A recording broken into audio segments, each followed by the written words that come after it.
महाराष्ट्र के छत्रपति संभाजीनगर से बड़ी खबर सामने आ रही है। शहर के प्रसिद्ध उत्तम मिठाई भंडार पर खाद्य एवं औषधि प्रशासन यानी एफडीए ने बड़ी कार्रवाई की है। जांच के दौरान खाद्य सुरक्षा नियमों के कथित उल्लंघन इस्तेमाल किए जा रहे हैं। तेल की गुणवत्ता, रसोई में कॉकरोच, अस्वच्छता और अन्य गंभीर अनियमितताओं सामने आने के बाद दुकान का लाइसेंस निलंबित कर दिया गया है।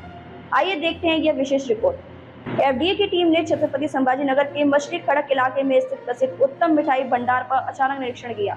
जांच के दौरान तलने में उपयोग किए जा रहे तेल का बीआर परीक्षण निर्धारित सीमा से अधिक पाया गया।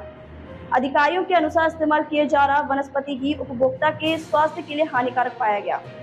निरीक्षण के दौरान मिठाई तैयार करने वाले क्षेत्र में कॉकरोच घूमते मिले। इसके अलावा सिंथेटिक रंग टार्टरजनिक के उपयोग में दीवारों पर जाले, कर्मचारियों के मेडिकल फिटनेस प्रमाण पत्र की अनुपस्थिति और अन्य स्वच्छता संबंधित कमियां भी सामने आई। एफडीए ने खाद्य तेल के नमूने जांच के लिए जब्त कर लिए हैं। प्राथमिक जांच के आधार पर दुकान का खाद्य व्यवसाय लाइसेंस तत्काल प्रभाव से निलंबित कर दिया गया है। अब प्रयोगशाला की अंतिम रिपोर्ट और आएगी कानूनी कार्रवाई पर सभी नजरें टिकी हैं।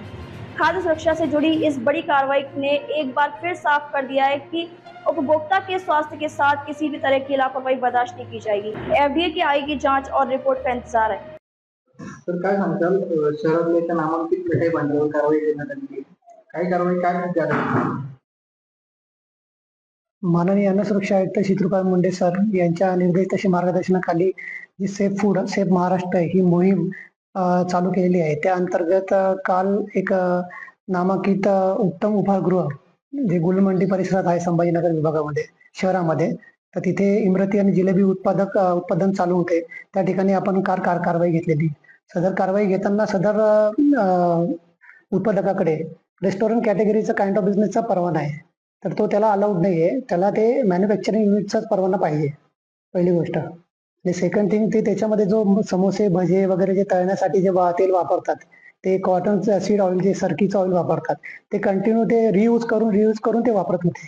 ते करायला परमिशन नाहीये. जर आपण जेव्हा टीपीसी मीटरने त्याचा टोटल पोलर काउंट चेक केला तर तो 25च्या वरती होता, जवळपास तो 58 निघाला त्या अंतर्गत. त्याच्यामुळे त्याचे पण आपण सॅम्पल घेतलेले आहे, लॅबला पाठवलेले आहे.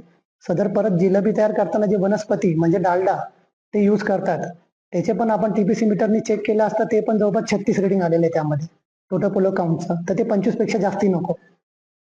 नंतर जिथं आपण तपासणी केली त्या अंतर्गत तिथे आपल्याला झुरळांचा वावर पण आढळला. तर हे झुरळ पण होते, त्याचे पण व्हिडिओ मी तुम्हाला शेअर केलेले आहे त्या बाबतीत. तसेच जे इमरती आणि जिलेबीसाठी जे कलर यूज केले होते